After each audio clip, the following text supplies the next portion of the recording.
Los invitamos a tomar asiento, a poner en silencio sus celulares. Les recordamos que las preguntas se hacen a través del código QR que les fue entregado al inicio de esta sesión. Y damos inicio a esta segunda sesión que va a ser moderada por la ministra Alejandra Prej, quien presentará a nuestros exponentes. Muchas gracias y entonces bienvenido a esta segunda sesión. Vamos a partir con el profesor Pierluigi Chiassoni, que es catedrático de Filosofía del Derecho en el Departamento de Jurisprudencia de la Universidad de Génova, integrante del Instituto Giovanni Tarello per la Filosofía del Diritto y director del Máster Global Rule of Law and Constitutional Democracy. Entre sus publicaciones se encuentran algunas con títulos bastante sugerentes. Técnicas de interpretación jurídica, brevario para juristas, el análisis económico del derecho, orígenes y desarrollos del law and economics en los Estados Unidos, desencanto para abogados realistas, el discreto placer del positivismo, la tradición analítica en la filosofía del derecho de Benham a Kelsen, interpretación without truth y recientemente introducción a la argumentación constitucional el año 2024. Así que dejo con ustedes al profesor, quien hará una ponencia sobre la perspectiva de los códigos metodológicos. Muchas gracias. Muchas gracias. Muy buenos días a todas, todos los participantes.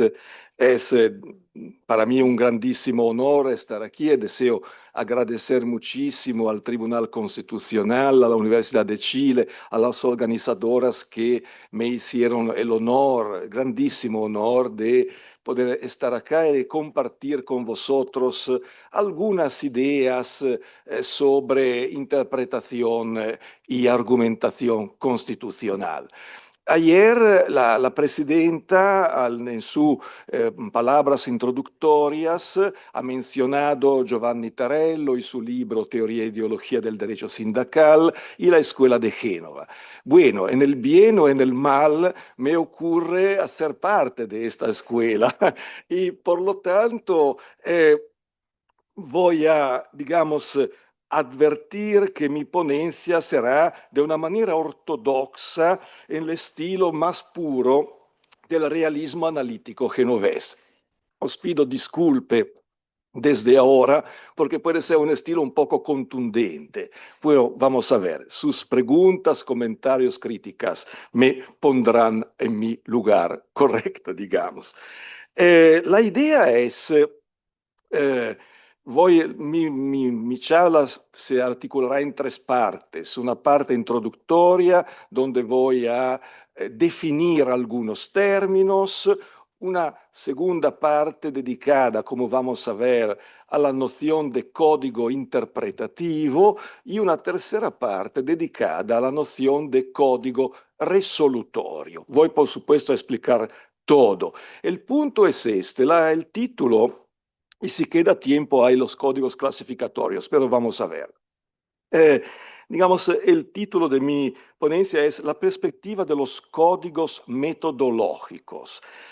La idea es, por supuesto, aprovechando de los estudios muy profundizados que se hicieron hasta ahora en materia de argumentación constitucional y mi colega Isabel Lifante dio una muestra de la sofisticación a la cual hemos llegado y ayer el profesor Moreso a un nivel más alto, digamos, porque se ocupó de las ideologías, podríamos decir, de la interpretación constitucional. Bueno, la idea es proponer esta noción de código metodológico como una noción puente entre dos ingredientes que podemos considerar fundamentales en toda operación de interpretación y argumentación constitucional ampliamente entendidas.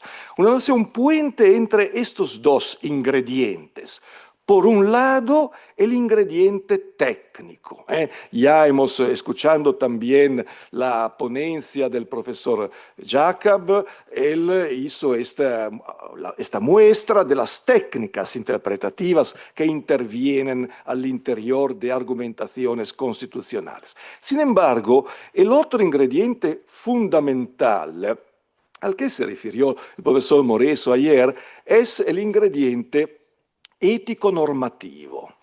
Es la toma de posición valorativa, la visión la visión normativa de la Constitución, del derecho constitucional, que la jueza, el juez, en particular el juez constitucional, adopta al llevar a cabo operaciones de argumentación e interpretación constitucional. Por lo tanto, la idea de código metodológico, vamos a ver cómo quiere ser precisamente una noción puente, donde no es que por un lado hay la ideología y por el otro hay las técnicas, sino que ideología y técnica, visión ético-normativa y técnica se combinan al interior de una herramienta que es la que llamo código metodológico.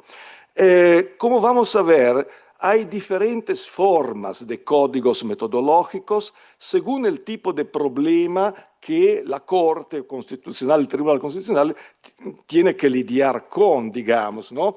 Y por lo tanto, vamos a ver varios tipos. Sin embargo, esta noción de código metodológico, justo para una última precisión, puede ser utilizada por lo menos de tres formas. Sirve antes que nada para construir una argumentación constitucional. Sirve en segundo lugar para formular una argumentación constitucional, pongamos al interior de una sentencia, y sirve en tercer lugar para analizar argumentaciones constitucionales formuladas en sentencias. Entonces, digamos, la noción de código metodológico con sus especificaciones puede llevar a cabo estas funciones, estos servicios. Pero empezamos con la parte de precisiones. Me parece necesario, por supuesto todos sabemos de qué se trata, pero necesario definir cuatro nociones que son argumentación constitucional, problema de derecho constitucional, código metodológico y código metodológico bien construido. Argumentación constitucional. Cuando utilizamos esta expresión, no siempre la usamos teniendo la misma denotación en mente. Podemos utilizarla por lo menos en tres maneras diferentes, con tres denotaciones. Para denotar cierta actividad, para denotar el producto o resultado de esta actividad y para referirse simultáneamente a una actividad y a su producto. Como actividad, la argumentación constitucional podríamos decir que consiste en encontrar, adaptar, construir y formular razones a favor o en contra de tesis relativas a la solución de problemas de derecho constitucional, tesis resolutivas, la voy a llamar. En cambio, como producto, la argumentación constitucional consiste en un conjunto de enunciados en un idioma natural, generalmente en forma escrita, que formulan cotextualmente una o más tesis resolutivas y, además, las razones que respectivamente apoyan estas tesis, presentándolas como correctas, o bien se oponen a ellas, presentándolas como incorrectas. La interpretación, la argumentación como actividad, en un sentido un poco tosco, es un conjunto de operaciones de carácter psicológico, se desarrolla en la mente de los jueces, mientras que la interpretación producto en tanto que conjunto de enunciados, es una entidad lingüística, es un discurso que digamos, está apto para ser analizado por los interesados. Problema de interpretación constitucional. La argumentación constitucional como actividad y después como producto tiene que ver con la solución de problemas de derecho constitucional. Ahora bien, si reflexionamos a cuál tipos de problemas normalmente una tribunal constitucional, digamos, encara, podemos destacar 4 tipos. Problemas de tipo clasificatorio, problemas interpretativos, problemas, digamos, que tienen que ver con las lagunas constitucionales o constitucionalmente relevantes y problemas que tienen que ver con las antinomias constitucionales o constitucionalmente relevantes. Problemas clasificatorios. Son problemas que se ponen cuando, por ejemplo, al decidir un caso, al abordar un pleito, hace falta establecer cuál sea el valor institucional, constitucional, de cierta entidad al interior del derecho constitucional vigente. Ejemplo, después si habrá tiempo voy más en el detalle, pero supongamos que una constitución texto contenga un preámbulo.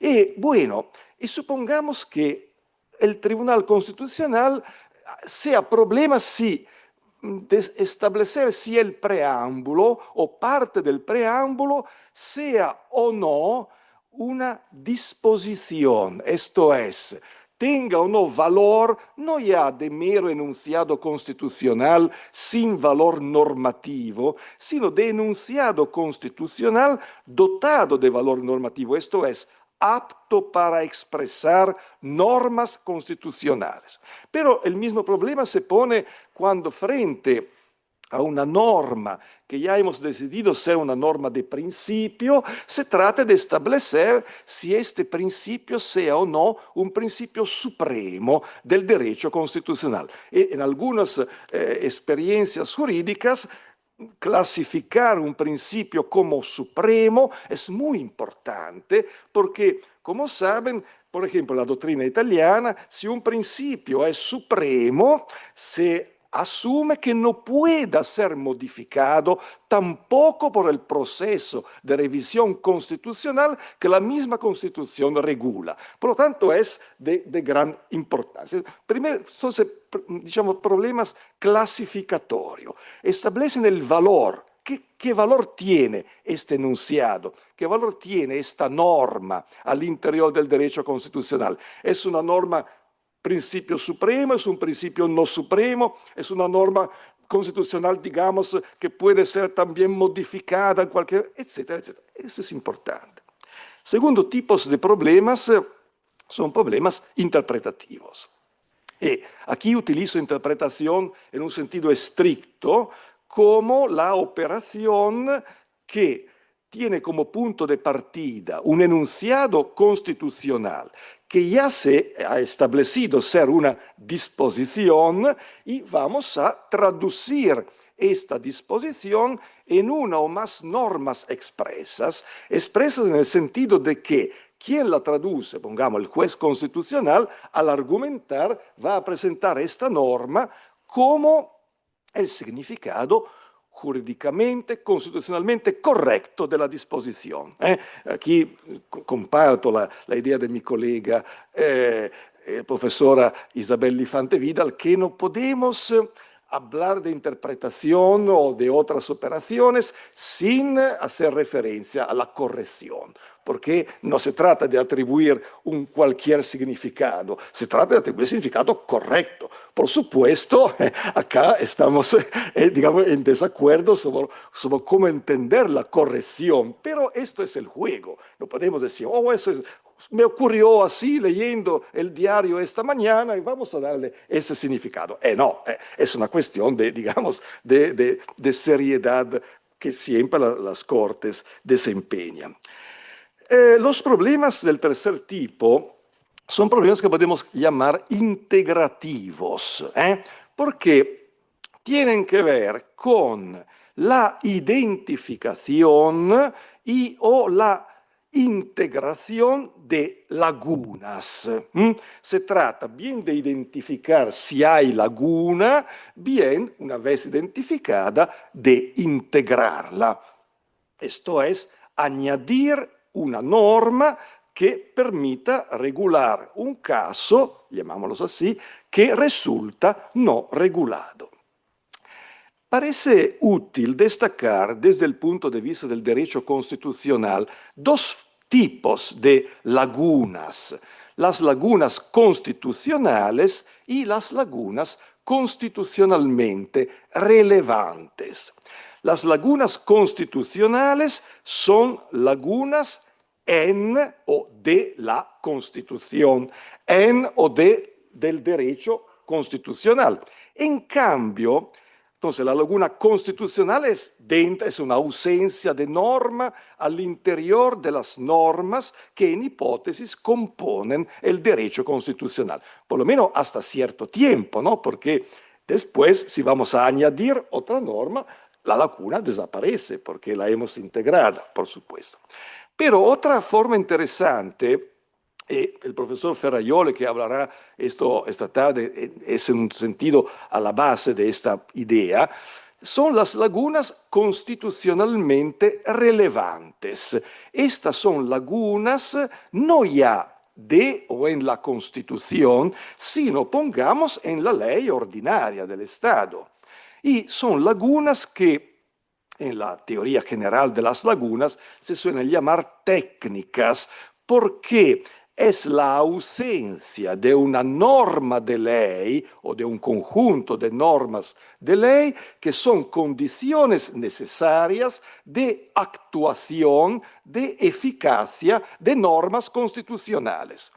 Por eso son constitucionalmente relevantes, porque no es simplemente, digamos, una laguna en la ley de que cierto país no tiene alguna ley sobre servicio sanitario nacional, pongamos. Porque si la Constitución contiene una norma que le impone a la República de asegurar la salud, bueno, esta es una omisión constitucionalmente relevante, una laguna que no es simplemente algo afuera del derecho, sino que es índice de un defecto del derecho subconstitucional.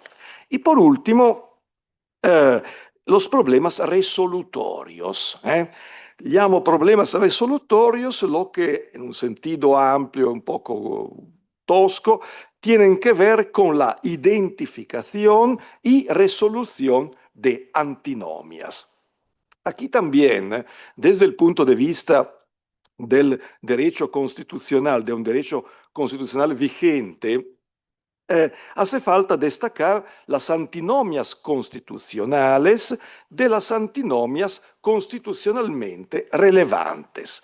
Una antinomia constitucional es una incompatibilidad de varios tipos, no voy a entrar en la tipología aquí, es una incompatibilidad entre dos normas constitucionales. Por ejemplo, entre dos principios constitucionales, entre dos derechos constitucionales. En cambio, una antinomia constitucionalmente relevante es una incompatibilidad entre dos normas, una de las cuales es una norma constitucional y la otra es una norma subconstitucional, digamos, una norma de ley, o donde, digamos, este problema puede ponerse frente a un tribunal constitucional, también un regulamento, a otras formas. No voy a...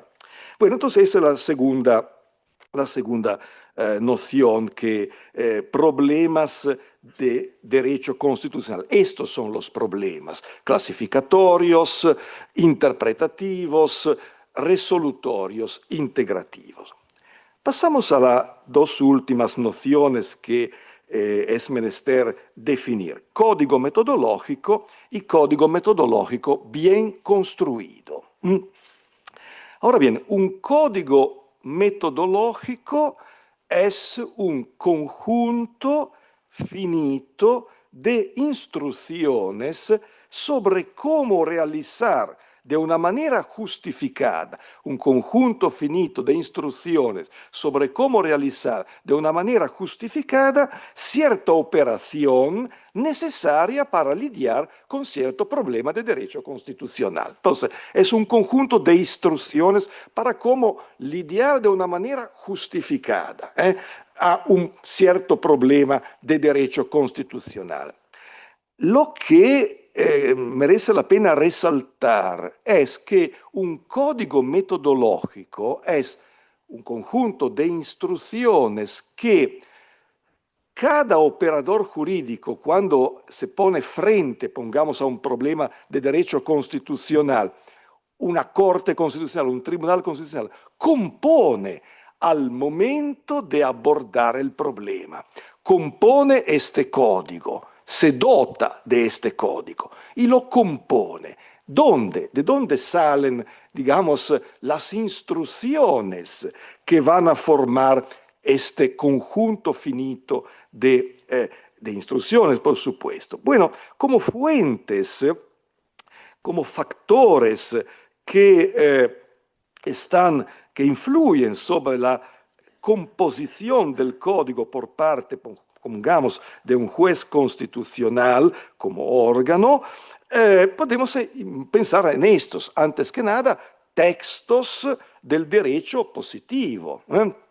Pongamos disposiciones que se refieren a la interpretación de la ley o de otras fuentes, si las hay.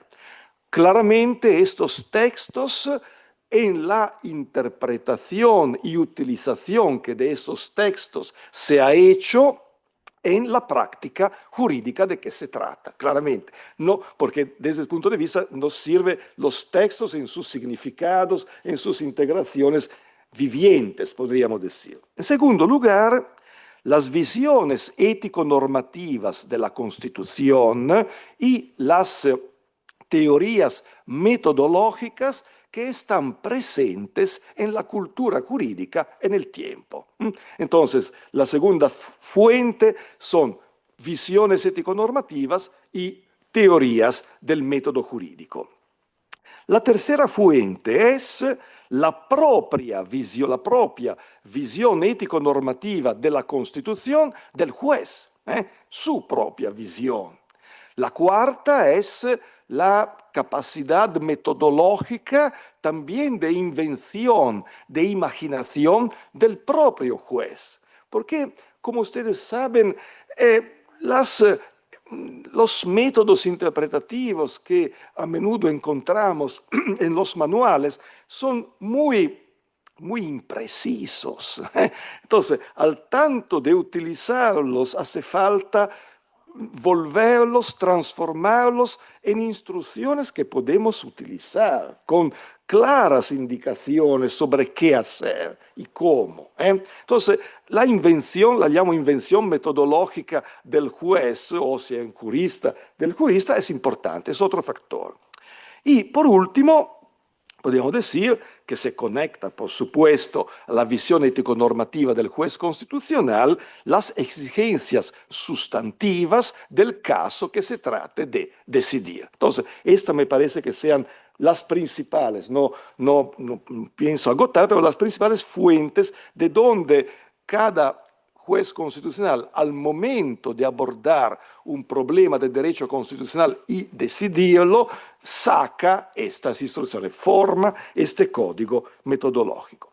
Un código metodológico es bien construido cuando es un conjunto finito, coherente y completo de instrucciones, de forma que, utilizando este conjunto, siempre quien lo utiliza puede llegar a una y una sola solución presentándola como jurídicamente correcta. Claro que siempre hará una, digamos, instrucción discrecional al interior, pero porque no estamos hablando con instrucciones para medir, no sé, un árbol en la foresta. Claro que... Bueno, entonces, dicho esto, podemos pensar entonces en formas específicas de códigos metodológicos y estas se corresponden a los diferentes problemas específicos de derecho constitucional. Por lo tanto, tendremos códigos clasificatorios que ayudan, intervienen al abordar problemas de clasificación, códigos interpretativos que intervienen al momento de interpretar una disposición constitucional, códigos de identificación de las lagunas, sea constitucionalmente relevantes, que es, en un sentido, un código interpretativo que me sirve para establecer si hay o no una laguna al interior de la Constitución o bien al exterior entre Constitución, digamos, de la ley en relación con la Constitución. Códigos que tienen que ver con la integración de las lagunas. Cómo, una vez que el juez ha establecido que hay laguna constitucional o que hay laguna constitucionalmente relevante, ¿cómo lidiar con eso? Si es una laguna constitucional, podemos pensar en un código de integración, instrucciones para cómo integrar la laguna. Si es constitucionalmente relevante, bueno, eso es un poco más problemático porque se trata de una omisión del legislador. Y entonces hace falta ver si en la cultura jurídica sea tal que cabe espacio para el Tribunal Constitucional, lo digo así, estamos digamos, hablando libremente en un contexto académico, ¿no? Entonces, que académico, sí, pero digamos, los tribunales tienen la doble cara, ¿no? Son simultáneamente académicos y judiciales. Y entonces la idea es, podría pensarse en alguna experiencia jurídica. Hay que el Tribunal Constitucional de alguna forma llena la laguna por omisión del legislador, por lo menos con medidas temporáneas, se podría pensar. Bueno, entonces estos son después códigos que tienen que ver con la identificación de antinomias y con su resolución. Bueno, lo que voy a intentar hacer lo que me queda es proporcionar un poco más de informaciones sobre la idea de código interpretativo y sobre la idea de código resolutorio para resolver antinomias constitucionales.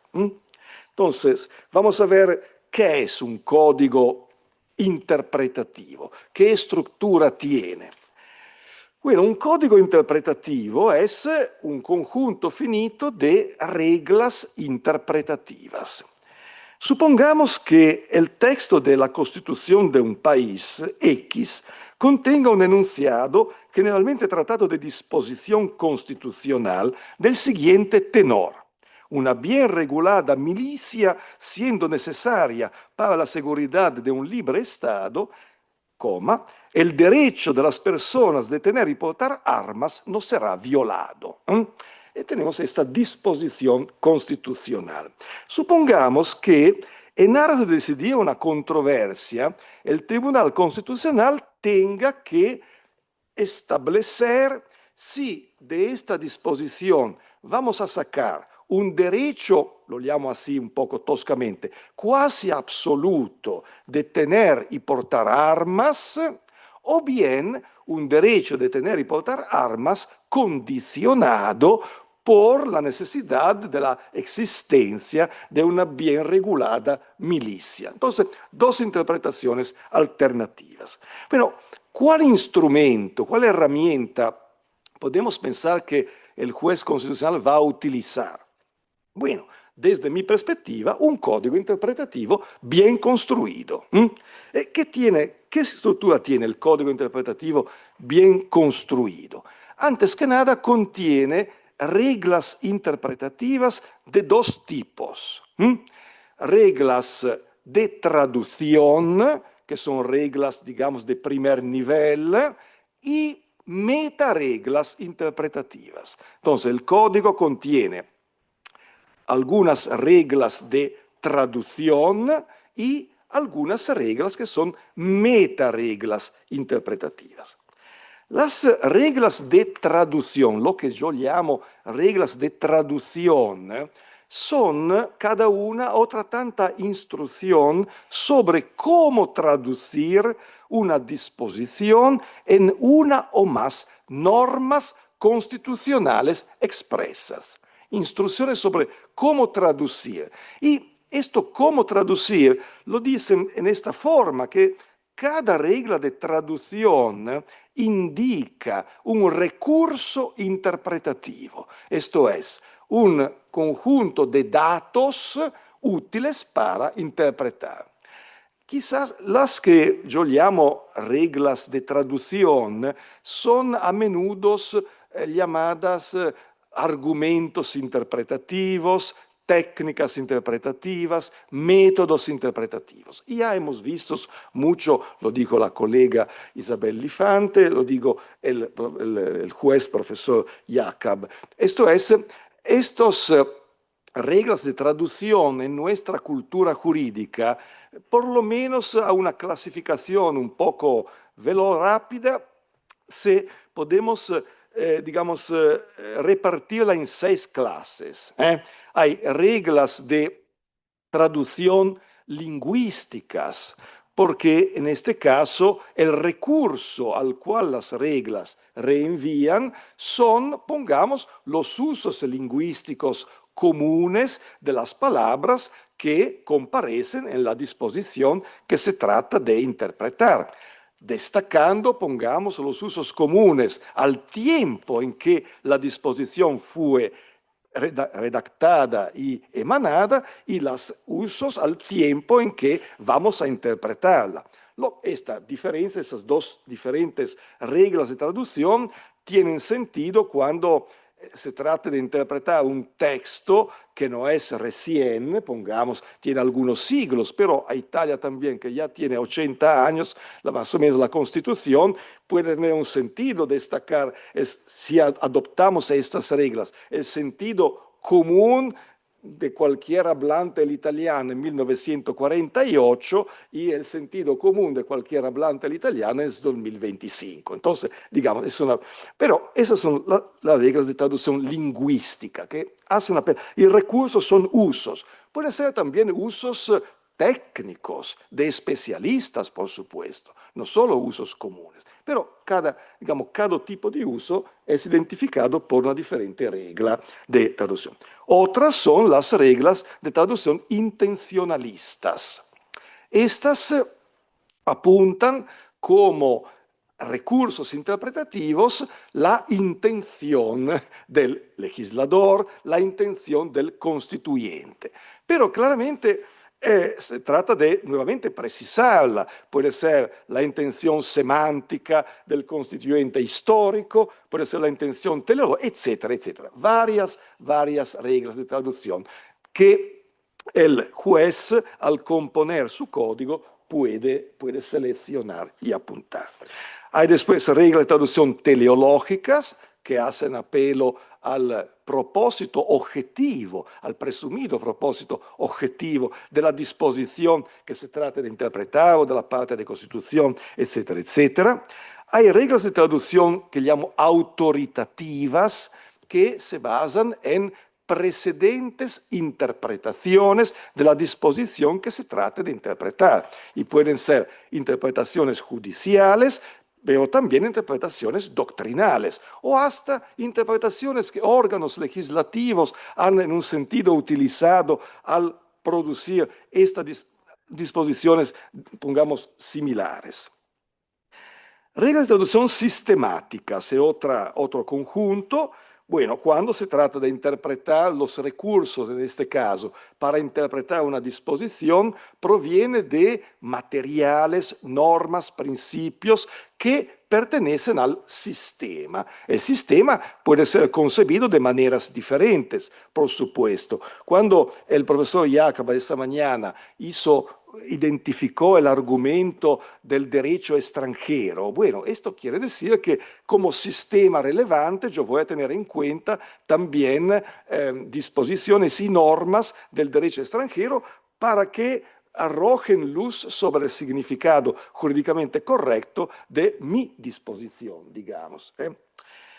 Y por último hay reglas que llamo heterónomas, reglas de traducción heterónomas, que básicamente se corresponden a los argumentos no jurídicos, más o menos, de que habló el profesor Jacob antes. Es decir, son reglas de traducción heterónomas porque los recursos que sirven para interpretar cierta disposición constitucional son recursos que no pertenecen al derecho, digamos, al derecho positivo, ni nacional, ni de otro ordenamiento, sino que están afuera.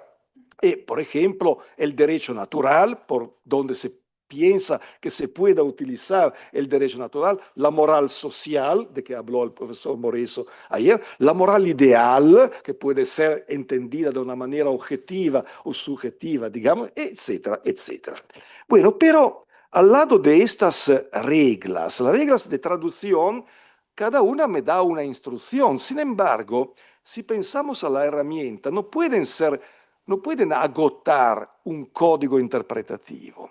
¿Por qué no pueden agotarlo? Porque hace falta pensar en algunas metareglas interpretativas. Y un código interpretativo bien construido contiene 4 metareglas interpretativas. 4 metareglas interpretativas. Una metaregla de propósito, una metaregla selectiva, una metaregla procedimental y una metaregla preferencial que funciona de regla de clausura o por default. La metaregla de propósito es la regla interpretativa que establece cuál debe ser el objetivo que el juez constitucional debe perseguir al interpretar cierta disposición o bien toda disposición constitucional. Esta metaregla de propósito refleja la visión ético-normativa que el juez constitucional ha adoptado frente al derecho constitucional. Por ejemplo, si yo adopto una visión garantista ferraiolana, digamos, del derecho constitucional, la metaregla de propósito será, se debe atribuir, en atribuir significados, debemos promover la máxima garantía efectiva de los derechos fundamentales de libertad y sociales. Si en cambio soy, pongamos, un juez de corte a la Scalia, ayer fue mencionado, la metaregla de propósito será interpretada de manera de respetar el texto constitucional como texto que es el producto de un constituyente democrático que solo un órgano democrático puede cambiar y por lo tanto tiene que ser considerado como cristalizado y antievolutivo. Este podría ser el propósito. Bueno, la metaregla de propósito influye sobre la selección de las reglas de traducción. Y siguiendo, pongamos a esta metaregla de propósito, la de Scalia, digamos, ¿no? Y en cualquier manera, pasando al caso, al ejemplo que propuesto de esta disposición sobre el derecho de portar y de tener y portar armas, si vamos a leer una sentencia de la Corte Suprema de Estados Unidos del 2008, que es District of Columbia and Others contra Heller, hay la opinión de la Corte fue redactada por Scalia. Y ahí encontramos que podemos reconstruir una regla de selección que me dice que al interpretar la disposición constitucional, en este caso la segunda enmienda, tengo que utilizar estas reglas de traducción. Primero, la regla de traducción lingüística original, el significado común al tiempo en que 1791 la enmienda fue adoptada. Segundo, tengo que adoptar el propósito. Entonces, la regla que interpreta la disposición a la luz del fin del propósito para que fue redactada. En tercer lugar, una regla de interpretación sistemática donde el sistema del derecho incluye las constituciones de los estados federados como maneras de interpretar el texto de la Constitución Federal. Otra también la intención del constituyente, así como se desprende de los trabajos preparatorios. Y por último, las, digamos, interpretaciones autorizadas que fueron producidas en la cultura jurídica desde, pongamos, cuando la enmienda fue aprobada hasta ahora, también teniendo en cuenta los precedentes de la Corte Constitucional misma. Entonces, aquí tenemos una metaregla de selección que selecciona, en hipótesis, 5 reglas de traducción. ¿Cómo utilizar estas reglas? Bueno, un código no es bien construido si no contiene una metaregla procedimental.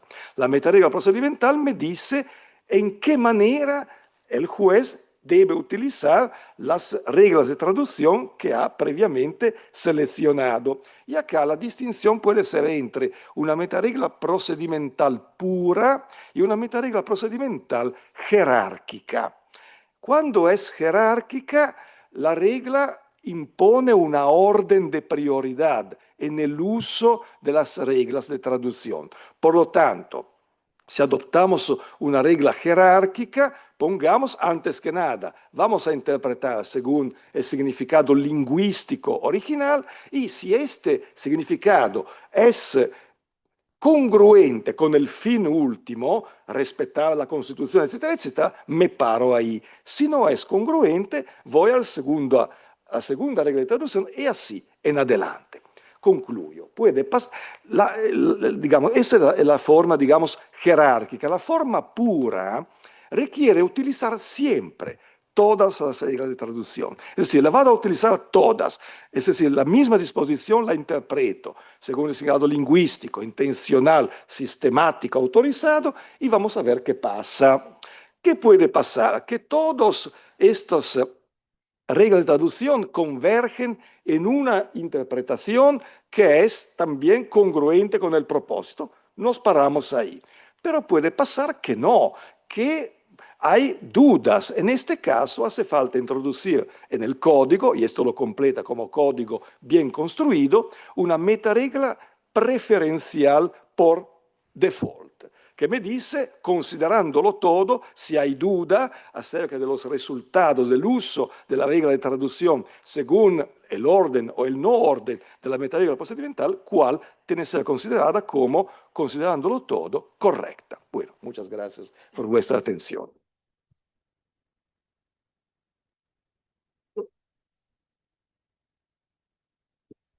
Bueno, le agradecemos también porque claramente el tiempo se nos hizo bastante corto, pero creo que con bastante claridad nos deja, por lo menos a mí y tal vez a otros jueces, con la cabeza pensando también en cómo armar las discusiones dentro del Pleno o cómo traducirlas también a las sentencias e ir más allá de las reglas de traducción o los sistemas de ponderación en general, el del sistema de razonabilidad o proporcionalidad que utilizamos. Y lo que encuentro interesante también es a través de este código metodológico bien construido, como dice usted, que permitiría tal vez transparentar varias de las cosas que los jueces pensamos, ¿no es verdad? Pero que a veces no traducimos en la sentencia. Así que nos deja con una tarea interesante. Nosotros en el break hablábamos, decíamos, si pescamos una sentencia del tribunal, ¿qué encontramos de esta metodología? Encontramos algunas cosas, otras no.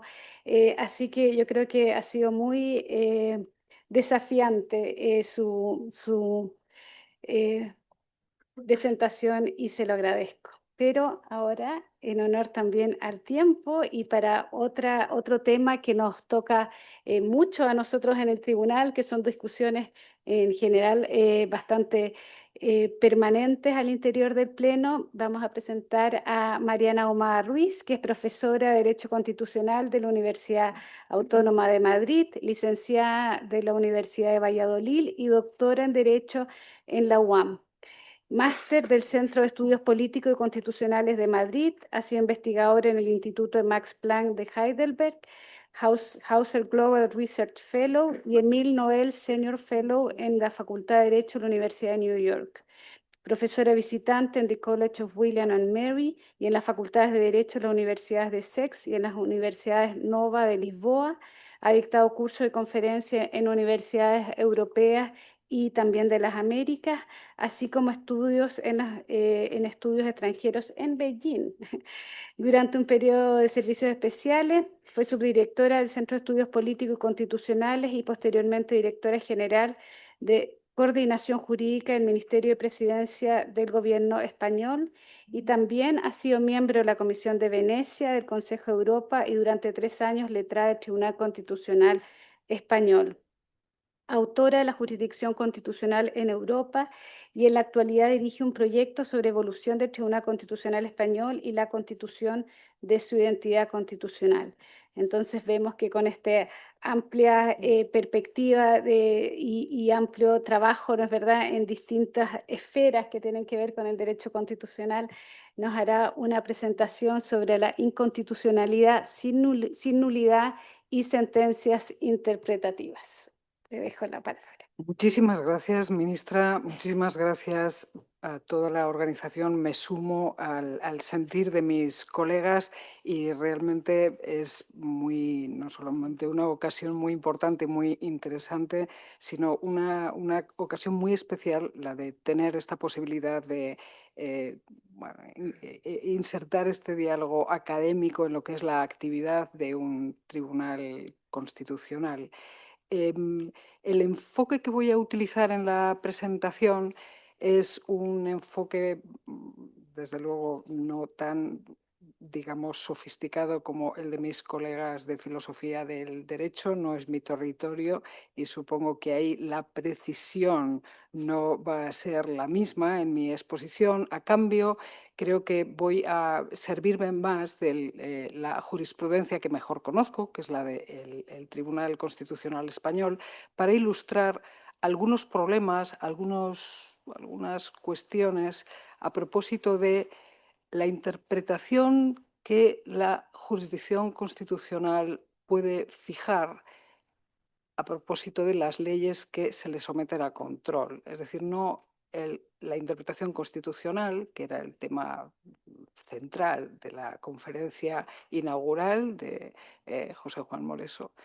Y en mi caso me voy a centrar en el problema de la interpretación de las normas, en particular las leyes de acuerdo con la Constitución o en armonía con la Constitución, que por su parte plantean una serie de cuestiones que a mi modo de ver afectan a la definición de la justicia constitucional, a cuál es realmente su ámbito de actuación, en particular en relación con jueces ordinarios que deben decidir sobre la litigación ordinaria, pero también a propósito de hasta dónde llega lo que es función judicial y cuándo empieza la legislación. O sea que todas estas cuestiones creo que están comprometidas.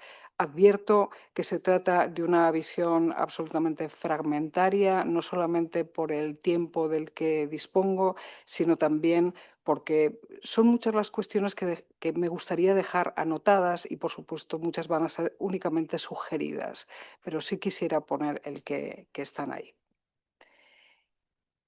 Lo he titulado Sentencias interpretativas, inconstitucionalidad sin nulidad, sentencias interpretativas, porque este es el nombre que se da en la jurisprudencia española con una terminología que importamos de Italia, que está fijada por la Academia y la Corte Constitucional italiana, y que se refiere a una variante de sentencias consistentes en sentencias, vamos a ver si esto me funciona realmente, sentencias en las que el tribunal,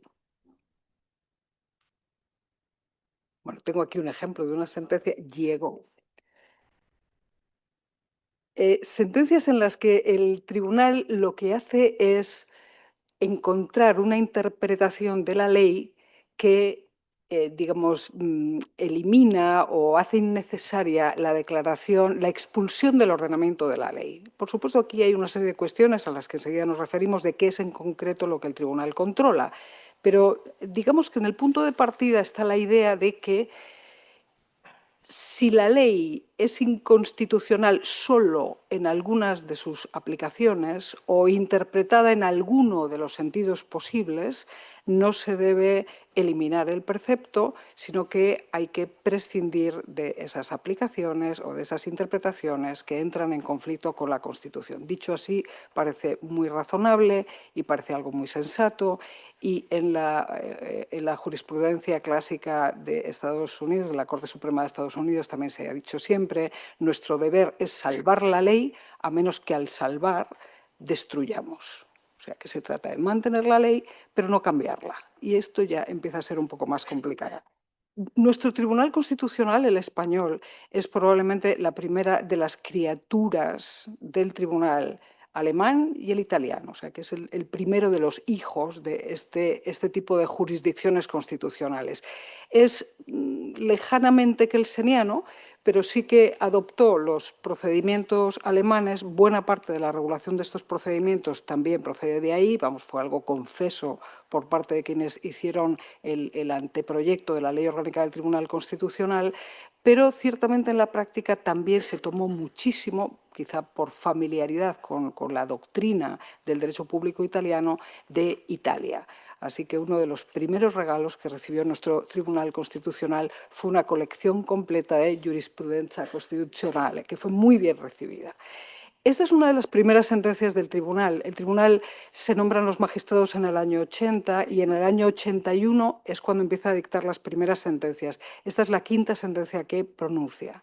Y en esta sentencia hace la definición de lo que se entiende por sentencia interpretativa, que era un tipo de pronunciamiento no previsto ni en la Constitución ni en la ley. Y dice el tribunal, las llamadas en parte de la doctrina sentencias interpretativas, esto es, aquellas que rechazan una demanda de inconstitucionalidad o lo que es lo mismo, que aquí empezamos ya con el lío, o lo que es lo mismo, declaran la constitucionalidad de un precepto impugnado en la medida en que se interpreta en el sentido que el Tribunal Constitucional considera como adecuada a la Constitución o no se interpreta en el sentido o sentidos que considera inadecuados, son efectivamente un medio al que la jurisprudencia constitucional de otros países ha recurrido para no producir lagunas innecesarias en el ordenamiento, evitando al tiempo que el mantenimiento del precepto impugnado pueda lesionar el principio básico de la primacía de la Constitución. Y continúa diciendo que es un instrumento que debe ser pues, poco menos que excepcional, de un uso delicado, pero que cabe dentro de lo que es la función de resolver y la función de decidir, aunque, como digo, no estaba previsto ni en la Constitución ni en la ley. En la Constitución lo que sí se decía es que, a menos que el fallo disponga otra cosa, persistirá la vigencia de la ley en la parte no afectada por inconstitucionalidad. Es decir, que se prefiere la inconstitucionalidad parcial sobre la total y preservar aquello que se pueda mantener de la eficacia de la ley. La sentencia interpretativa, por tanto, en principio tal y como la define el tribunal, es una sentencia siempre desestimatoria. O sea, que dice que no se expulsa la ley, pero sí algunas de sus interpretaciones. El caso es que el tribunal, a ver si sale bien esta siguiente sentencia. Ah, ya, es que es un poco... Sí. Sí. Esto está saliendo hacia el revés. Esta es. El caso es que el tribunal enseguida comenzó a utilizar las sentencias interpretativas de una forma que no se acomodaba a la definición que acababa de dar. Y no fue esa sentencia 581, que es la primera en la que se define, en la cual decidió no volver a precisar que es una sentencia interpretativa. Pero ya digo, la práctica es que la definición quedó ahí, lo que es una sentencia interpretativa, y luego lo que hacía era otra cosa diferente. Como vemos en esta sentencia, bueno, se trataba del control de un conjunto de regulación sobre las normas de huelga. Buena parte de ellos venían de la etapa anterior, de la etapa franquista, y el Tribunal Constitucional debía examinar si eso era acorde con la Constitución. Y simplemente me detengo en este apartado del fallo. El Tribunal dice que determinado apartado de un artículo, como ven, no es inconstitucional referido a huelgas del ámbito de un centro de trabajo, pero sí es inconstitucional cuando las huelgas comprendan varios centros de trabajo. O sea que lo que el tribunal hace es, vamos a decir, acomodar el alcance de esa regulación o el ámbito de aplicación de la ley. No es simplemente excluir algunas interpretaciones posibles o fijar una interpretación como la acorde a la Constitución, excluyendo otras que entran en conflicto con ella, sino que lo que hace es actuar sobre el programa de la norma, incluir algunos destinatarios y excluir otros. Pero el problema en el fallo es que lo que nos va a decir es que esta ley es y no es inconstitucional, depende. Y ahí empieza el asunto. He puesto algunos ejemplos aquí, a ver si se ven, porque el tribunal empezó a utilizar enseguida asiduamente, esta es una sentencia del año 82, no voy a leer esto, no teman, empezó a utilizarlas asiduamente porque se vio enseguida que era un instrumento muy adecuado para hacer digamos, una adecuación, una atracción a la constitucionalidad de normas que procedían de la etapa preconstitucional, pero que no daba tiempo a que el legislador pusiera al día todo ese derecho. Esta es una sentencia que se refiere al derecho de asociación, al derecho de manifestación. La realización de manifestaciones. En la etapa anterior, en la etapa del régimen del general Franco, pues no es que las manifestaciones fueran una de las actividades favoritas del régimen, y lo que se establecía en todo caso era que se debía pedir autorización previa al gobernador civil y a partir de ahí. Pero sí era una regulación a propósito de la manifestación. La Constitución española, precisamente por contraste con esa etapa anterior, lo único que dice sobre la regulación del derecho de manifestación, de reunión y manifestación, es que en ningún caso requerirá autorización. Sí es cierto que cuando hay manifestaciones en lugares de tránsito público hay que, de alguna manera, regular y acordar cómo se va a celebrar la manifestación, pero la Constitución es estricta, no cabe solicitar en ningún caso o requerir la autorización previa. Esta era la ley que había, que decía que había que pedir autorización previa al gobernador civil. Y el Tribunal Constitucional lo que dice es que hay que dar tiempo al legislador, que todavía no ha tenido tiempo de pues desarrollar todas las normas a propósito de derechos que están en la Constitución, y por lo tanto que esta ley preconstitucional se puede leer de la siguiente manera, lo he puesto en negrita. Hay que sustituir la exigencia de solicitud de autorización por comunicación previa, dada la fuerza vinculante del artículo 21 de la Constitución. O sea, donde dice autorización debe decirse comunicación previa. Así lo hizo con algunas normas más, sobre todo en lo relativo a derechos, de tal manera que esto permitía que los derechos que están en la Constitución, que no tienen un desarrollo en cuanto al modo y manera de ejercicio, pudieran ser inmediatamente eficaces sin aguardar a que efectivamente el legislador pudiera hacer, además mediante ley orgánica que exige una mayoría cualificada, pues todo este desarrollo legal. Con lo cual la sentencia interpretativa se convirtió en realidad para leyes preconstitucionales en una vía de suplencia del legislador, vamos a decir, transitoriamente o temporal. Y esto explica quizá la abundancia de sentencias interpretativas en el primer periodo. Pero quiero decir con esto que las leyes eran muy claras en cuanto a lo que decían, pero no adaptadas a la Constitución. Perdón, esto es... Esta es otra sentencia que sirve de buen ejemplo en un ámbito en el que el Tribunal Constitucional desarrolló una labor importantísima, que fue el ámbito del derecho procesal y las garantías procesales. Había definitivamente un problema con las citaciones y emplazamientos de los tribunales que eran irregulares o que no se conformaban a los requisitos, con la consecuencia de que alguna de las partes que debían haber comparecido en el proceso no lo hacía, y esto generaba indefensión, o sea que no había podido tomar parte. La manera de poder solventar y volver sobre esos procesos en los que había recaído una resolución provocando indefensión a quien pudo o debió ser parte, pero no recibió un emplazamiento adecuado, dice el tribunal, es a falta de un recurso que ya llegará, vamos a utilizar el recurso de audiencia al rebelde, que como todo el mundo sabe es el recurso que se utiliza respecto de aquellos que no quisieron comparecer en juicio. Por eso se habla de audiencia al rebelde. En España es verdad que existe esa imposibilidad de que se dicte sentencia condenatoria en ausencia, en esto somos distintos del régimen de Italia, y ello ha permitido muchas veces esa rescisión de sentencias por este motivo.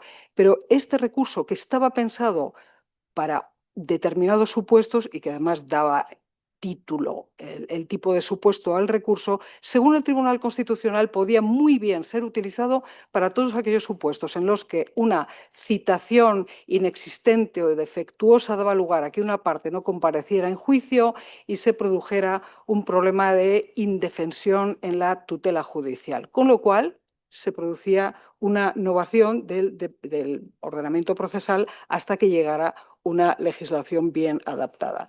Este es un caso un poco diferente de una sentencia que no se toma como sentencia interpretativa, pero que a mi modo de ver cumple el mismo efecto. Es una sentencia que se ha dado en casi todas las jurisdicciones. No sé si en Chile quizá ya no, pero es muy de una época. Las regulaciones sobre pensiones de viudedad normalmente lo que establecían era, por una cuestión de eficacia, a partir de la presunción de que normalmente, digamos que quien ingresa la renta en la familia es el esposo, se concedía la pensión de viudedad automáticamente a la viuda y al esposo solo si había una previa demostración de dependencia del salario de la esposa fallecida. Luego, había una regulación que se podía entender, según los casos, de esto podríamos hablar, como discriminatoria del marido, por lo tanto se establecía una diferencia de trato por razón de sexo exclusivamente dentro del matrimonio. O sea que en las mismas condiciones la mujer generaba el derecho a percibir la pensión de viudedad automáticamente y el marido solo, cumpliendo además unos requisitos adicionales.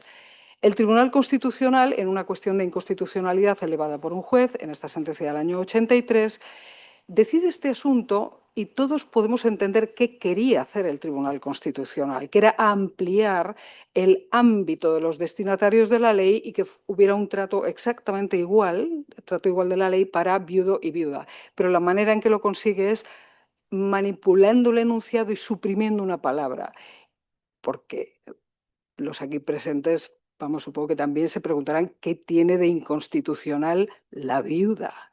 Pero eso es lo que dice. Entonces, declara inconstitucional y, por tanto, nulo el inciso del párrafo primero de dicho artículo que dice la viuda.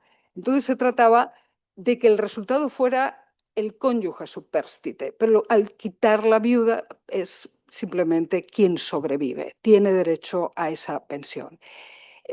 Muchos constitucionalistas hubieran encajado esta sentencia en inconstitucional inconstitucionalidad parcial, porque hay una anulación, porque hay un fragmentito del texto que sale del ordenamiento jurídico, o sea, la famosa depuración del ordenamiento. Pero bien pensado no lo es. Lo que se quiere es leer donde dice esto, léase, o sea, no tan diferente como habíamos visto antes, en lugar de autorización, entiéndase comunicación. Bueno, pues aquí en este caso es donde dice viuda, cónyuge, superstite. El tribunal ha recurrido a menudo a esta técnica, a mi modo de ver absolutamente cuestionable, de quitar palabras de un enunciado que dan lugar a que ese precepto diga otra cosa. Eso no es exactamente interpretación y es algo más, pero es una manera de solventar un problema de inconstitucionalidad que en este caso viene provocado por exigencias del principio de igualdad. Esto ahora. Esta sentencia también es de esta primera época, del año 92. Fue una sentencia polémica por otros motivos. Resumiendo muchísimo, aquí el tribunal vuelve a la declaración de inconstitucionalidad y lo que dice es que determinado artículo es inconstitucional en la medida en que excluye del beneficio de la subrogación mortis causa a quien hubiere convivido de modo marital y estable con el arrendatario fallecido. ¿Qué quería conseguir el tribunal con esto? Se establecía un derecho a la subrogación arrendaticia al cónyuge superstite en una unión, de tal manera que el esposo o esposa que hubieran firmado el contrato de arrendamiento, si fallecía, automáticamente había una subrogación por parte del esposo o esposa sobreviviente. No sucedía en el caso de convivencia more uxorio, que es por lo que el tribunal hace referencia a esto, entendiendo que el propósito de este precepto, de este artículo, era protección a la unidad familiar o protección a la familia. Por lo tanto, lo esencial aquí no era el hecho de que hubiera matrimonio, que el tribunal sí ha dicho que es esencial para que se genere pensión de viudedad. O sea que para ser viudo hay que haber estado casado antes, eso dice el tribunal. En este caso se considera que la misma razón, la ratio legis que explica este precepto, hace entender que el ámbito de destinatarios no puede quedar limitado a los matrimonios, a los convivientes que son matrimonios. El pequeño detalle en este caso es que esta ampliación del ámbito de este, vamos a decir, privilegio, este derecho añadido, es que supone una carga, vamos a decir así, para el arrendador, que no ha formado parte de este pleito. No es como en el caso de pensiones a cargo del Estado, donde bueno, el Estado está litigando en el Tribunal Constitucional, pero en este caso simplemente el arrendador que arrendó un piso a una persona que no tenía por qué saber si convivía con alguien o no y en su estado civil no constaba como casado, se encuentra con que a raíz de esta sentencia,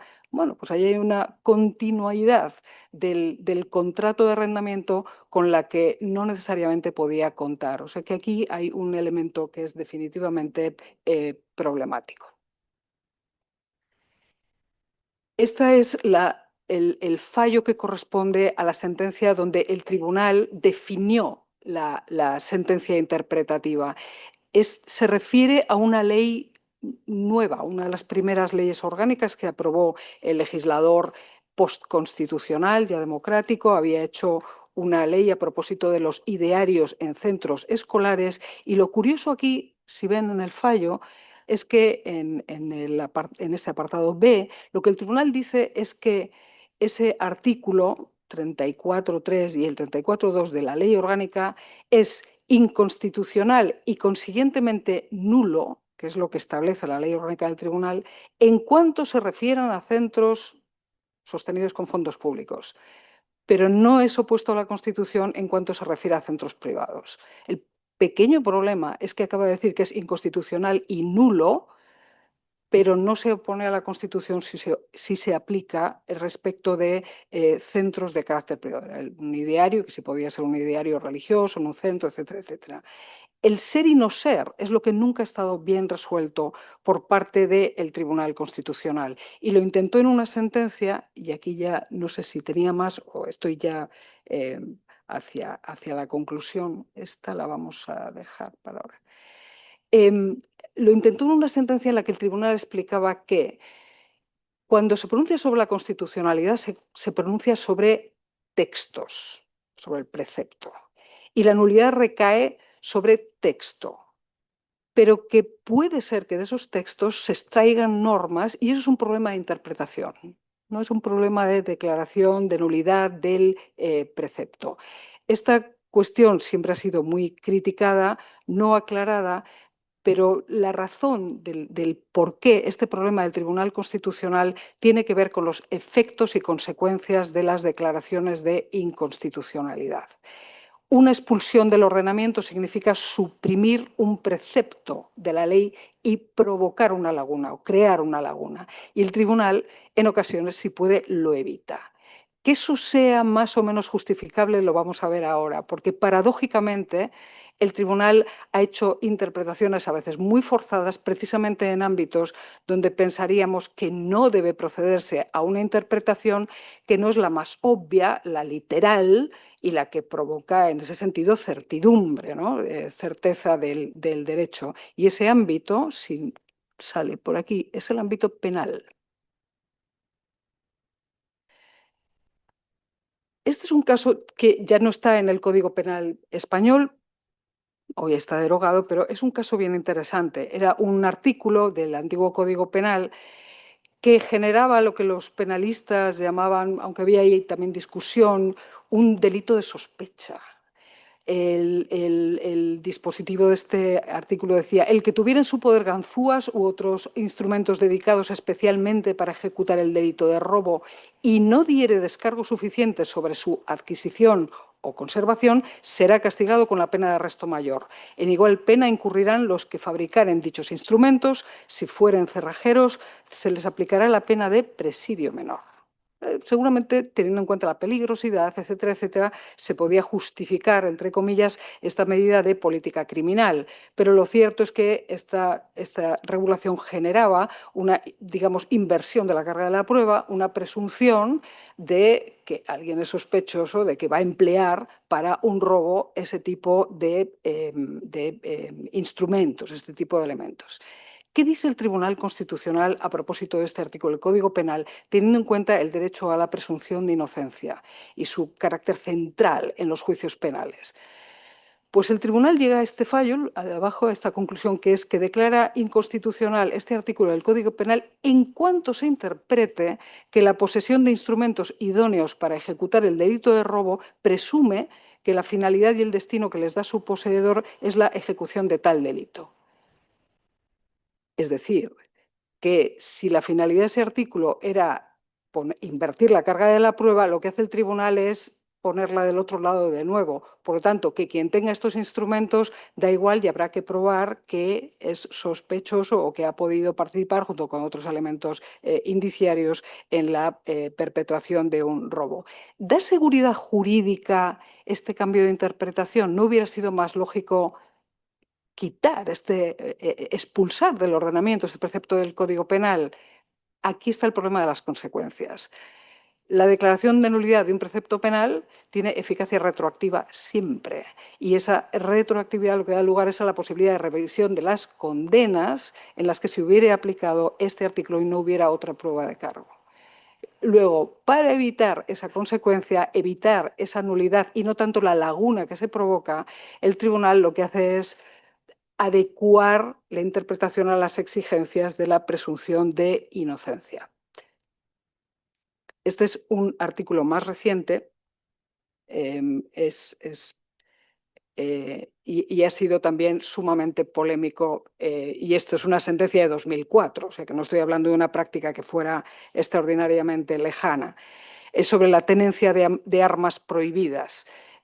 Ahí hay una asociación de un castigo con una conducta típica que es tenencia de armas prohibidas y aquellas que sean resultado de la modificación sustancial de las características de fabricación de armas reglamentadas. El Tribunal Constitucional, respecto de este artículo, en vista de la clara vaguedad del tipo penal, donde bueno, no estaba claro qué es un arma prohibida, o sea, cuál es aquí la definición, y se trata de una norma penal. Lo que dice es que este primer inciso de este artículo, arma prohibida, solo es constitucional interpretado en el sentido expuesto en el fundamento jurídico octavo. Como estoy en tiempo, simplemente tenía aquí una transcripción de ese fundamento jurídico octavo para que vean el esfuerzo del Tribunal Constitucional, que hace una especie de artículo académico sobre cómo habría que entender el artículo 563 con una variedad de requisitos, incluidos, por ejemplo,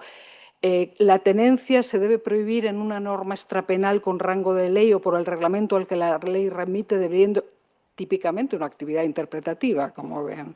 Luego, se trata de salvar el artículo a través de una interpretación que reduzca la vaguedad de ese tipo penal, hacerlo de alguna manera más taxativo, dice el tribunal. A través de esta interpretación restrictiva, el tipo resulta compatible con las exigencias constitucionales derivadas del principio de legalidad, aunque al final de este mismo fundamento jurídico dice también el tribunal: todo ello sin perjuicio de dejar constancia de la conveniencia de que el legislador defina expresamente el tipo del artículo 563 con mayor precisión formal. Luego, en esta tarea, y ya termino porque he sido advertida de una forma muy amable por la ministra, lo que quiero decir es que el Tribunal Constitucional, en esta emisión de sentencias interpretativas, no siempre está pensando en esa necesidad de desentrañar el sentido de la norma, ir a la voluntad del legislador o precisar aún mejor lo que es la ratio legis, sino que también tiene en cuenta a veces la necesidad de acomodar la ley a la Constitución en determinado sentido y, por lo tanto, completa lo que le falta a la norma o limita el exceso de la norma, y en otras ocasiones directamente lo que busca es evitar la consecuencia de la nulidad y todo lo que de ahí cuelga, que es una cascada de efectos. Sobre esto diré también que la única manera de asegurar la eficacia de esta técnica es asumir que incorporamos en nuestros ordenamientos la figura del precedente legal, que es otro tipo de precedente. Y esto tiene también sus propias consecuencias. Muchísimas gracias por la paciencia.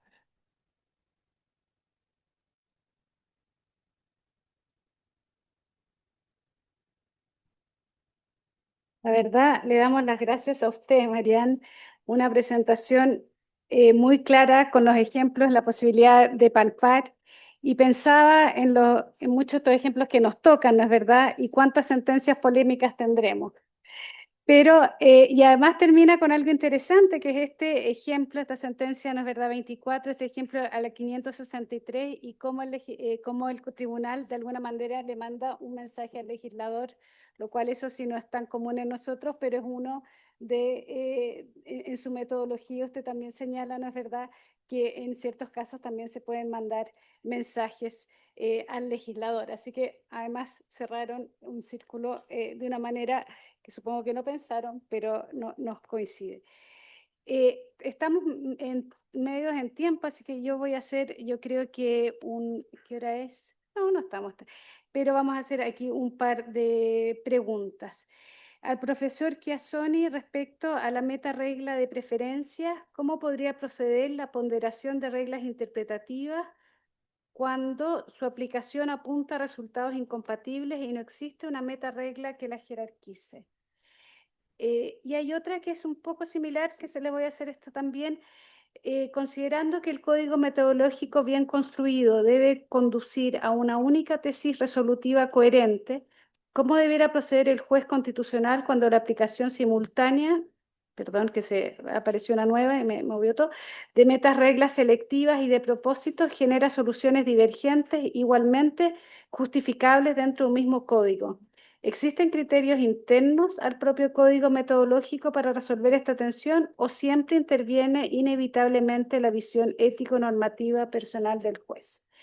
Y a Marian, en su opinión, ¿estarían siempre los tribunales constitucionales autorizados a usar el argumento consecuencialista, por ejemplo, según el cual la inconstitucionalidad producirá mayores efectos negativos que la pervivencia del precepto inconstitucional, para justificar una decisión en caso de desestimar la declaración de inconstitucionalidad?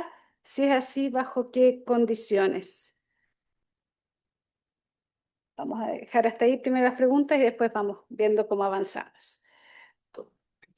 Muchas gracias. Las dos preguntas me parece que apuntan al mismo problema. La idea es que me parece, es una forma de reconstrucción, pero que el propósito establece cuál es el objetivo de la interpretación y de forma que cuando hay duda, porque bien las diferentes reglas de traducción apuntan a resultados diferentes, bien no dan un resultado satisfactorio, porque podría ser que yo uso todas las reglas y llego a resultados indeterminados. Lo digo así. Entonces, en este caso, el resultado tiene que ser precisado por, digamos, utilizando el propósito. Si el propósito es respetar al legislador democrático, constituyente, etcétera, etcétera, cristalizando voy a elegir el significado, quizás también precisando lo que sea conforme a esto. Como decir, es claro que creo que en la práctica nunca se verifica que el código digamos, se demuestre inadecuado, porque el código es una herramienta que el juez utiliza de una manera dúctil para antes identificar la solución correcta de una manera justificada, después justificarla redactando la sentencia. Por lo tanto, al redactar la sentencia, ahí se ve cómo, si hubo duda, estas dudas fueron superados, de qué maneras. Puede ser que eh, el juez vaya a considerar cierta regla de traducción como preeminente, que me proporciona un significado que está en línea con el propósito. Yo diría que es muy empírica la cosa. Lo interesante es usar estas gafas de los códigos interpretativos, por ejemplo, para analizar y poner en luz todas las movidas, todas las instrucciones que un juez al justificar una decisión ha utilizado. Entonces, no solo la regla de traducción, no solo los criterios interpretativos de primer nivel, sino también las metareglas, que son las más interesantes, me parece, porque de ahí depende cómo se usan las reglas, qué peso tienen. Entonces, la ponderación sí depende, todo se pondera digamos, en base al criterio del valor sustantivo de la solución, que el juez va a presentar como la correcta, considerándolo todo. No sé si ho respuesto. Gracias. Efectivamente, el tener en cuenta las consecuencias de lo que implica derogar o declarar la nulidad y expulsar una norma del ordenamiento es lo que ha dado lugar a la aparición de sentencias intermedias, que son sentencias, por ejemplo, en Alemania se dice, son sentencias de mera inconstitucionalidad, o sea, inconstitucionalidad sin nulidad, sin ser interpretativas, o incluso de incompatibilidad. Pero lo que no se establece es cuál es la consecuencia. Y en muchos casos lo que el tribunal hace, el alemán, es fijar un régimen transitorio. Hasta tanto el legislador hace una legislación verdaderamente acomodada a la Constitución. Y entre tanto sí que establece cuál es la regulación que se puede aplicar en lugar de la ley. Eso claramente es legislar. Eso también aparece en la Constitución austríaca, porque Kelsen siempre entendió que el legislador negativo se llama legislador negativo por algo, o sea que también puede intervenir en esa tarea. El Tribunal Español no ha podido utilizar esta técnica porque es demasiado agresiva y no está prevista en la ley, pero lo que sí que ha hecho es declarar la inconstitucionalidad y diferir al futuro la entrada en efecto de la nulidad. Entonces dice, esta ley es inconstitucional, pero queda ahí pendiente y se producirá la nulidad cuando ya exista la ley que la reemplaza. Eso ha pasado, por ejemplo, leyes que tenían un problema competencial, pero que preservaban, por ejemplo, un espacio natural, para que no quede sin protección hasta que la entidad competente hace la nueva regulación, se deja la ley vieja, que ya se sabe que es hecha por un órgano incompetente, y no se declara su nulidad. En Italia tiene el sistema de las sentencias de advertencia. Esta ley es constitucional, pero de esa manera debería ser cambiada, y si no se cambia, será nula la siguiente. Voy a hacer dos preguntas más, hay muchas más, pero bueno, espero que haya posibilidades de contestar.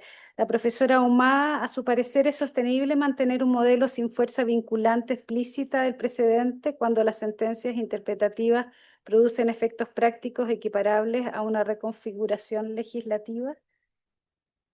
Y al profesor, en Chile el Tribunal Constitucional es entendido como un legislador negativo, es decir, puede inaplicar o suprimir normas legales que contrarían la Constitución en un caso concreto, pero no tendría competencia para integrar o resolver una laguna en forma de crear una norma. Mi pregunta es si es que en un caso el legislador omite regular una materia o derecho al dictar una ley, podría entenderse que hay una antinomia del resto de las normas legales debido a la existencia de dicha laguna como forma de solución a esa restricción en la competencia del tribunal, pero con el objeto de salvar esa situación inconstitucional. Sí. Mariel, ahí está la pregunta, por favor. Acerca de si debería incorporarse definitivamente la figura del precedente, estoy absolutamente por esa solución, pero no es fácil en sistemas que no están basados en el stare decisis. Podemos decir que es una doctrina vinculante o que es una jurisprudencia que necesariamente ha de tenerse en cuenta, pero la figura del precedente es tanto como decir que una sentencia de otro juez que no aplique la norma en el sentido definido por el Tribunal Constitucional está fallando contra derecho. O sea que realmente la necesidad de entender que esas sentencias interpretativas son la ley. O sea, a partir de que queda fijado esa interpretación. Este tipo de precedente, que yo lo llamaría precedente legal, para diferenciarlo de las interpretaciones o, digamos, criterios sobre interpretación y aplicación de la Constitución, doctrina constitucional de las sentencias, este tipo de precedentes creo que debería asumir también la eficacia que tienen en el sistema, por ejemplo, de Estados Unidos, donde son mucho más rotundos y tienen una fuerza de obligar más fuerte que los precedentes constitucionales. ¿Por qué? Porque se entiende que si no modifica el legislador la ley es porque respalda la interpretación que ha propuesto el legislador. Por tanto, esa es la certidumbre jurídica. El legislador puede cambiar un precedente legal, pero si no lo hace, esa es la ley. Entonces, ese precedente no se puede revisar. Muchas gracias. Me parece que hay dos distintas preguntas. La primera es si el juez puede integrar una laguna constitucional, esto es, en la Constitución o de la Constitución. El segundo problema es si el juez constitucional en Chile puede intervenir para remediar a omisiones legislativas, esto es, a remediar a una laguna constitucionalmente relevante. Claramente esto son dos problemas de dogmática constitucional, en el sentido de que desde un punto de vista teórico no se puede proporcionar alguna respuesta. El punto es que mirando a lo que pasa en las experiencias jurídicas, la española, la italiana, que son similares, lo que pasa es que, por supuesto, se podría decir, el texto constitucional nada dice, o tampoco, no sé, las leyes sobre el juicio constitucional, nada dicen sobre estos puntos. Esto depende de la concepción, de la visión ético-normativa de la Corte, del tribunal, porque si hay una constitución implícita al lado de la constitución explícita, esto es, de las normas constitucionales que podemos sacar de las disposiciones, al lado de esta, hay también una constitución no escrita, digamos, no explícita, pero implícita, es una cuestión de dogmática constitucional que puede ser abordada y discutida. Claro que la cultura jurídica, los que piensan los juristas, también los políticos, pero es muy importante porque si hay una cultura fuertemente, digamos, contraria a estas tomas de posición, puede ser más difícil desde un punto de vista prudencial, digamos, integrar lagunas constitucionales e intervenir a remediar a lagunas constitucionalmente relevantes. Pero depende de cómo, yo diría, en última instancia, si la cultura jurídica sostiene o no una operación de esta forma. O podría sostenerla una vez que el acto fue llevado a cabo, ¿no? Cosa fatta capo a, como se dice en Italia, ¿no? Entonces, pero la autoatribución de competencia me parece que sea un dato, digamos, usual en el funcionamiento de las cortes, ¿no? Siempre se atribuyen competencias, se amplian. Nuestro colega habló de una conducta estratégica. Bueno, no necesariamente para ampliar el poder para sí mismo, sino porque uno piensa que si tiene cierta visión de la Constitución, que es una visión, por supuesto que es subjetiva en el sentido que la compuesta la pone al tanto, pero es una visión adecuada a la idea de cómo es la manera mejor de ver nuestra constitución, no mi constitución. Entonces, si ese es el punto, puede ser que el ampliamiento de los poderes, de las competencias, no sea por razones de ampliamiento del poder fine en sí mismo, sino por razones de adjudicar de una manera constitucionalmente correcta. Entonces, esa lectura de sociología, ¿no? De los poderes puede funcionar, pero no es la sola, digamos. Hay una lectura, digamos, del órgano constitucional que es fiel a cierta concepción normativa fuerte de la Constitución y la lleva en adelante. Pero sí, sí. Bueno, muchas gracias, la verdad, un lujo las presentaciones y con esto terminamos la sesión.